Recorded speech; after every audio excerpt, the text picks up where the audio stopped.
ako'y nagbababala sa mga guro. Pag kayo nagbabala, kayo'y professional, daig niyo pa ako. Sa totoo lang, daig niyo pa ako. There are things, and most of it cannot be resolved by what you call, ano tawag yan? Sitting down? Sit down? Guri mo, pinasusuwendo ng gobyerno, magrarally sa kalsada. Wow! So habang nagrarally ka, may sweldo ka.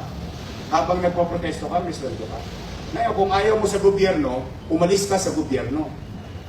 Kasi ang gobyerno hindi perfecto. Ano perfect? Nakita ninyo nga pagtatagpi-tagpi-tagpiin ko lang para may rausan lahat. Kaya po, mag-iingat kayo. Ako, I have no heart loss with them. I owe it to the people of Manila. Kaya lamang, kahit na nililingong ko ang taong bayan, pinipilit ko rin gampanan at din yung aking mga obligasyon para sa aking mga kapwa-kawani ng pamahalaan lungsod ng Maynila. At gusto kong ipaalam sa MPSTA, what we're giving you is not a right.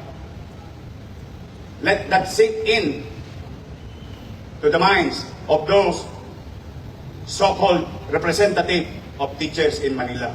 We can take it away anytime. Gusto nyo sumama sa 30? O yung 11? O yun. Ayan ang Vice Mayor, ayan ang kusir. Ako po ay isa sa may akda na bigyan kayo ng allowance ng mambabatas ako. If we have the power to make, we have the power to break. Tandaan nyo yun. So don't antagonize your city government. Kahit ako laking ginawa sa atin. Alam nyo bakit?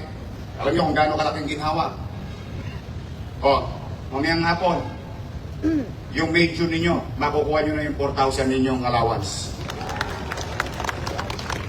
Today, we are going to release 45 million pesos for our teachers. For the month of what? For the month of what? Mayor ba ako noon? O, real talk lang. Who joins? That's what I'm saying. It's not always about the money.